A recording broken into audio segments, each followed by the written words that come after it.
So today's video is going to be a little bit more unscripted than usual, and I'm just going to talk about 2024 as a whole, as a year, because there's been a lot of ups and downs. It's been one of the most stressful but yet exciting year that I've had ever, I think. And both my family and myself individually, we all had like a very interesting year, to say the least. So I'm going to go from the very beginning, how we started, how we got here. And also I'm going to talk about some of the resolutions for 2025, because 2025 is going to be a much bigger year than 2024, or so I hope. And as a result of that, I do think that we need to staple and add this to a story as a 2024 kind of like end of the year roundup and find out all the things that we've done. So let's get started.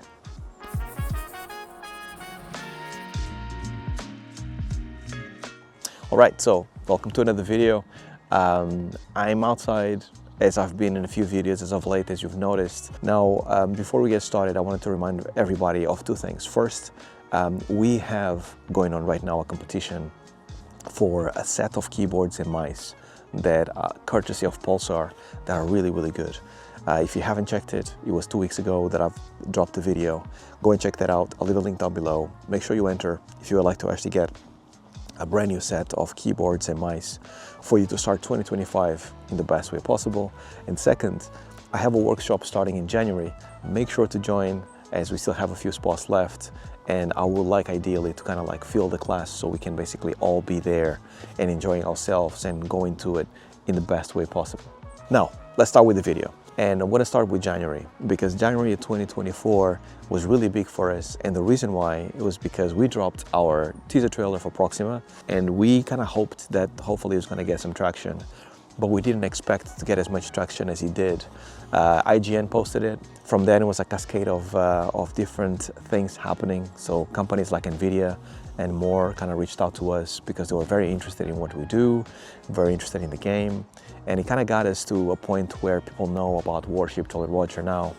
So we have something exciting coming in 2025, but 2024 has been really awesome for the trailer. And it gave us a lot of energy for us to basically keep on going and just like, you know, develop the game. It was the juice that we needed.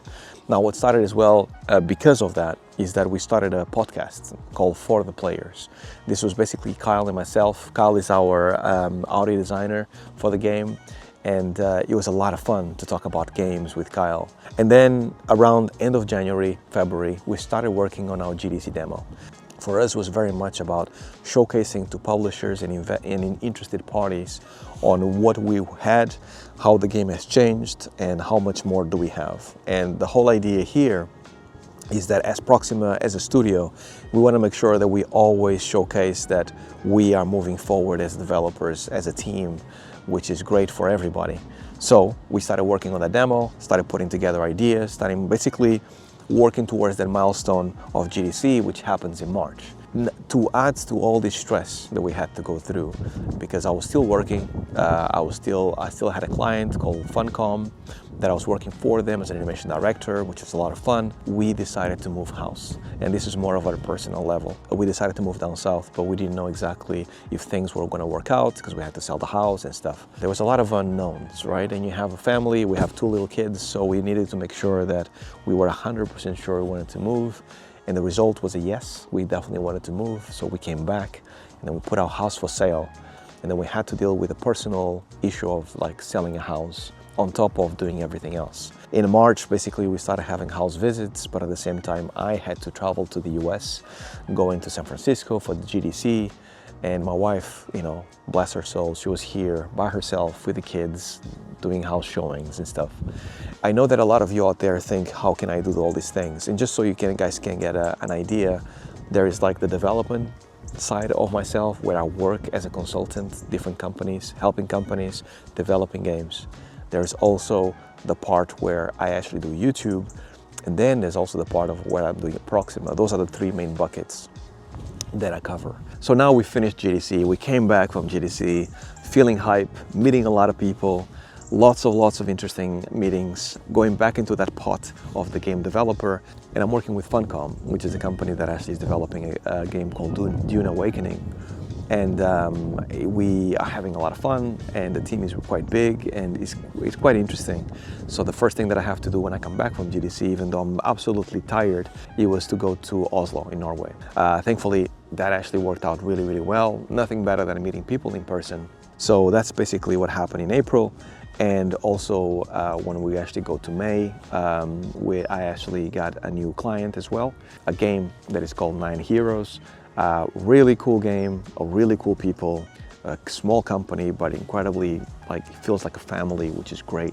It was around May that I realized that the reason why I can do all these things is not only thanks to my wife, because she's absolutely amazing at supporting me and, like, you know, picking up the slack when I can't, but also because things are the same and they are basically stable.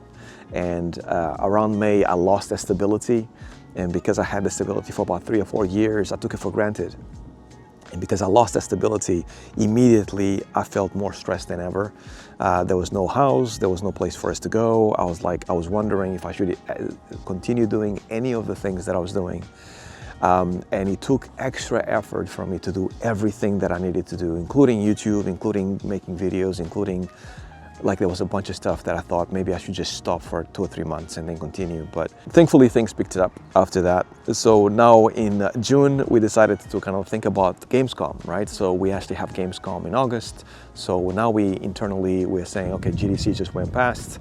Now what can we do for Gamescom? And one of the beats that we wanted to do this year that was different, it was that then, now that we're in the new house personally, and now that we can actually be stable, we know that in around July, we wanted to go to a new conference that I've never been, called Develop Brighton. And that's basically what the GDC or maybe Gamescom of UK can be. Maybe not as big for sure. It's like it happens in a small place. I got to meet a few publishers, but mostly it was to do with collaborations, like who could I collaborate with in the UK, making ourselves a little bit more known. And it was cool. I'm glad I went to Develop Brighton, because what happened, it was almost like a beat that I actually got to meet some of the publishers that I was going to eventually meet at Gamescom the next month, right? So now we move on to August. So August was an interesting month, because what happened, what I had planned for this year, it was something that I was kind of thinking about it, and I actually was working on it on and off for the longest time, like maybe since 2023, which was a course, an animation course that was that would be around motion capture. And the reason why I wanted to do this, it was because first I wanted to do my first course, and I made quite a few videos here in the channel about that, because one of the comments that I get here in the channel a lot of the time is, can we have more tutorials? Can we have more hands-on? And to me, spending the time doing hands-on things, like in YouTube for one video, I feel like it's not long enough. So I always thought, after doing quite a few tutorials here, that I needed to do a series, a proper series with videos, like 20 videos, 30 videos of me going in depth through every single step of doing things properly. So I had to record lots of videos. I had to, like, you know, plan a bunch, but I think the result was really good. And what was best was the fact that you guys came through so hard and so much, and I thank you so much for it. Like, within maybe a couple of months, we had 100 students, and also it changed my direction a little bit. And I'll tell you more as I go through the year in where I want to do going forward with YouTube and more. But that's basically August. So end of August, course is released, great reception, feeling hype. So end of August is Gamescom. At the same time that we're doing this course and doing all these things at Proxima, you know, developing Bucket, we are developing Warship Jolly Roger and working on a bunch of different things that we want to showcase to publishers and investors at Gamescom. So we had a bunch of different meetings in this week, but I got to certain conclusions in that specific Gamescom, and that is that the industry has changed so much. And I felt at the Gamescom, and definitely check out the video that I've done specifically about Gamescom this year, but I felt that the industry is shifting massively to indie devs and AA studios. And I think there's a feeling of independence now from studios of our size at Proxima, of like, we can do this ourselves because we have the tooling, we have Steam. And I think Unreal is at the point now that you can basically do everything yourself. So it feels incredibly liberating So September came by, we had two things to do. First was definitely wrap up our demo, hands-on demo, send it over to publishers so they can actually have a play and find out how much progress we made. The second thing that happened as well, it was the end of a contract that I had with Funcom, so the company that I mentioned in the beginning. So I had a long run with them. We worked incredibly well together. We worked for about 1.5 years together, and they were in a great place, which I think it was time for me to kind of like move on as well, which meant that it was time for me to also rethink where I'm going to go from now. Do I get another contract, a big contract, full-time, that I can actually tackle on, or do I do things slightly different? So I had to reassess things, which was interesting to say the least, because we had there's a lot of plates being spun at this point, right? So you have the Proxima, and then you have YouTube, and at this point specifically at YouTube, you can start to see that we're getting more and more sponsors. People's reaching out to actually sponsor the channel. What I realized is that now we're starting to get to a point that we probably can get YouTube to be like a solid income stream if I start to actually kind of like get some of the sponsorships. Okay, so October came by, and now big decision time, right? Because, you know, we have YouTube, we have like, you know, some part-time jobs, and we are doing well, but what are we going to do going forward? So I got to the conclusion that coming October, for the first time ever, and this is the big revelation for the year, is that I'm going to start seeing YouTube more seriously from now on. And I'm not saying that I haven't taken YouTube seriously, but so far I felt like a hobby that I was having on the side, and I was doing game development first and foremost, and I was focusing on that 100%.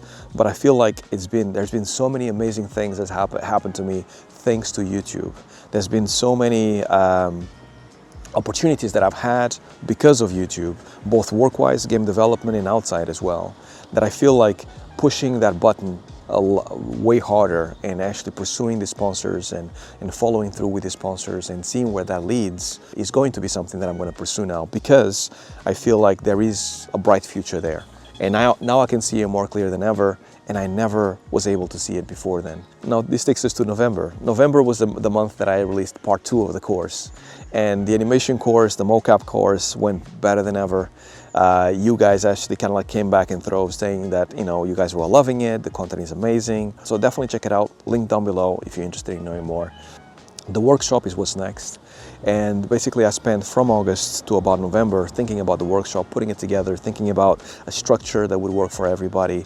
And the idea here is to make sure that you guys can come along and kind of like be with me for like 4 weeks straight, 3 hours, twice a week, and basically empower you guys to become better animators, feel more confident, basically start 2025 in the best way possible, because I really believe that, you know, not only the games industry is amazing, but also that 2025 is going to be a good year for everybody.